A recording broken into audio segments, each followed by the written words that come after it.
शुरू हुई जब मनोज के पिता को नौकरी से निकाल दिया गया। दरअसल जब उनके सीनियर ऑफिसर ने उन्हें कहा कि इस फाइल पर अभी तक साइन क्यों नहीं हुए, तो उन्होंने कह दिया कि ये काम अभी तक हुआ ही नहीं, तो मैं इस पे साइन कैसे कर दूं? ये घूसखोरी वाले काम मुझसे नहीं होते। वो तो आगे से अपने सीनियर ऑफिसर को चप्पल से पीटकर घर आ गए थे। रात को मनोज के पिता फैसला करते हैं कि वो हाई कोर्ट जाएंगे, पर अगर वो चले जाएंगे तो उनका घर कैसे चलेगा। अगले दिन मनोज का पेपर था और उनके गांव में जो स्कूल है वो वहीं के विधायक का है, जिसमें टीचर खुद बच्चों को चीटिंग कराते। पर आज जब ये सब हो रहा था, नया डीएसपी स्कूल में आ गया। स्कूल का प्रिंसिपल डीएसपी को चुप कराने के लिए रिश्वत देने की कोशिश तो करता है, पर डीएसपी ने उसे ही गिरफ्तार कर लिया और पूरी 12वीं क्लास हो गई फेल।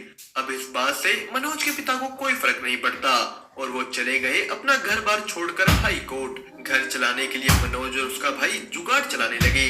ये गांवों में चलने वाली एक जुगाड़ वाली गाड़ी थी, पर उनके रास्ते में फिर से विधायक के लोग आ गए, क्योंकि अगर वो जुगाड़ चलाएंगे तो विधायक की बस में कौन बैठेगा। उस आदमी ने जैसे ही उनकी सवारियां ली, मनोज के भाई ने उस पर अपने बाप की तरह ही चप्पल चला दी। अब विधायक से पंगा लेना उनको भारी तो पड़ना ही था। विधायक ने उनको गिरफ्तार करा दिया। यहाँ उन दोनों भाइयों की पुलिस वालों से बहस हो गई। पुलिस वाला मनोज को कह देता है कि जा कर ले, कुछ भी करता क्यों नहीं।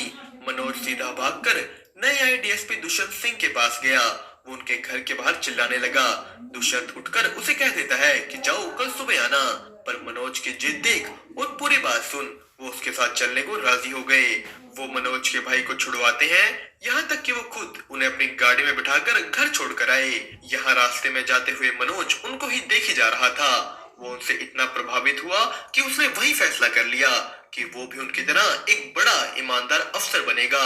मनोज दुष्यंत सिंह से पूछता है कि मैं आपकी तरह कैसे बनूं, तो उसने उसे एक ही बात कही कि चीटिंग छोड़नी होगी। अगले साल दुष्यंत सिंह का तो ट्रांसफर हो जाता है, पर इस एग्जाम में सब बच्चों ने तो चीटिंग की, पर मनोज ने नहीं। वो अपनी मेहनत से 12वीं और बीए दोनों कर लेता है।